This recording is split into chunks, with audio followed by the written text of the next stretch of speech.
హృదయపూర్వక వందనాలు చెల్లిస్తున్నాను. అలాగే సంఘ కాపరి అయిన ఇసాక్ సార్ గారు ఇచ్చిన ఈ అవకాశాన్ని బట్టి కూడా కాపరి సార్కి కూడి వచ్చిన మీ అందరికీ కూడా నా హృదయపూర్వక వందనాలు చెల్లిస్తున్నాను.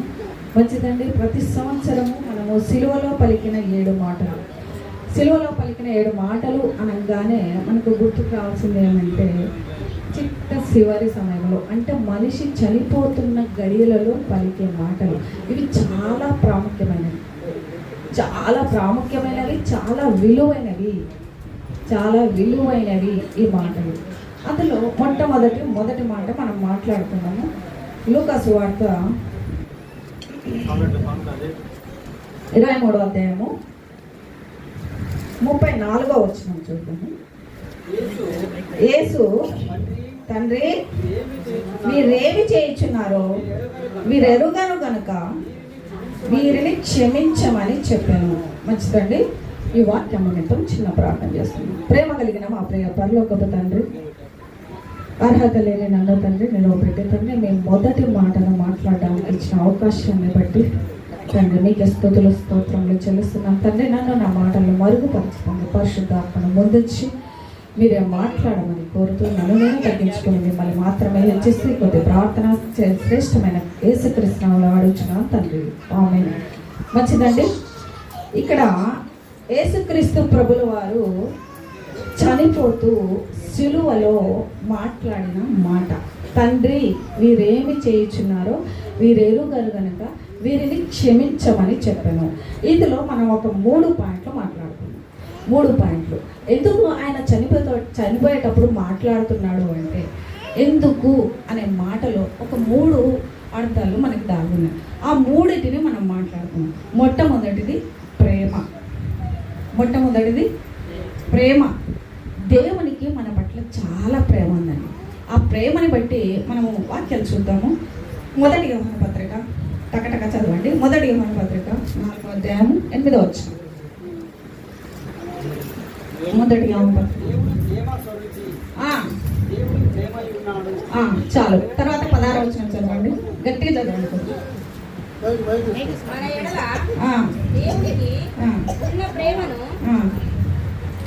మన ఎడల దేవునికి ఉన్న ప్రేమను మనం అడిగిన వారమై. మొదటి యోహాను 4వ అధ్యాయము 8వ వచనం తర్వాత 16వ వచనం. అక్కడ కూడా ప్రేమ ఉన్నాడు అనే మాట ఉంటుంది చూడండి. 16 కాదా? చూడండి, దేవుడు ప్రేమ స్వరూపి అనడానికి నేను ఈ వాక్యం చదివించాను. ఏమై ఉన్నాడండి? దేవుడు ప్రేమ స్వరూపి ఉన్నాడు అనడానికి ఈ మాట నేను చదివించాను. దేవుడు ఎంత ప్రేమిస్తున్నాడు అనే దానికి మనకు మాట చదువుదాము. యోహాను పత్రిక 3వ అధ్యాయం 16వ వచనం. గట్టిగా అందరికీ తెలిసిన వాక్యమే. దేవుడు లోకమును ఎంతో ప్రేమించాను. ఇక్కడ లోకము అంటే అర్థమేమి? లోకం అంటే ఏంటి? భూలోకమా? లోకము అంటే మనం ఉన్నాం కాబట్టే ఈ భూమి అవసరమైంది. నరులకు నివాస యోగ్యంగా దేవుడు భూమిని చేసి ఉంచాడు, అవునా కదా? భూమి కోసం మన కోసమే భూమి, అవునా కదా? మన కోసమే భూమి. దేవుడు ప్రేమ అయి ఉన్నాడు. ఆ ప్రేమని బట్టి నిజంగా లోకం ఏమంటదంటే, లోకంలో ప్రేమ ఎట్లా అంటే ప్రేమ గుడ్డిది అంటారు, అవునా? ప్రేమ గుడ్డిది. ఎందుకంటే ఆ ప్రేమలో పడ్డ వాళ్ళు ఒక వ్యసనంలో అలవాటైపోయి వాళ్ళు ఏమైపోతున్నారో తెలియదు, వాళ్ళు హతమార్చుకునేటట్లుగా వెళ్ళిపోతారు. కానీ ఈ లోక ప్రేమలో ఏముంటుందంటే స్వార్థం ఉంటుంది. దయచేసి అందరు ఇక్కడ చూడాలి, మాట్లాడకూడదు. దేవుని మాటలకి మనం విలువ ఇవ్వాలి. దేవుని మాటలకి మనం విలువ ఇవ్వలేదు అంటే మనం విలువ ఇచ్చుకోలేదని అర్థం, నన్ను అడిగితే, అవునా కదా? మనకు మనమే విలువనిచ్చుకోవాలి, మనల్ని మనమే ప్రేమించుకోవాలి, మనల్ని మనమే నిలబెట్టుకోవాలి. ఎవరు నిలబెట్టరు, అవునా కదా? ఇప్పుడు దేవుడు ప్రేమ అయినాడు. దేవుని ప్రేమ ఎలాంటిది అంటే లోక ప్రేమ లాంటిది కాదు. లోక ప్రేమలో ఏముంటుందండి? స్వార్థం ఉంటుంది, అవునా? ఉంటుందా? ఉండదా? స్వార్థం ఉంటుంది. లోక ప్రేమలో స్వార్థం ఉంటుంది. కానీ దేవుని ప్రేమలో ఏముంటుందంటే నిస్వార్థమైన ప్రేమ ఉంది. నిస్వార్థమైన ప్రేమ ఉంది.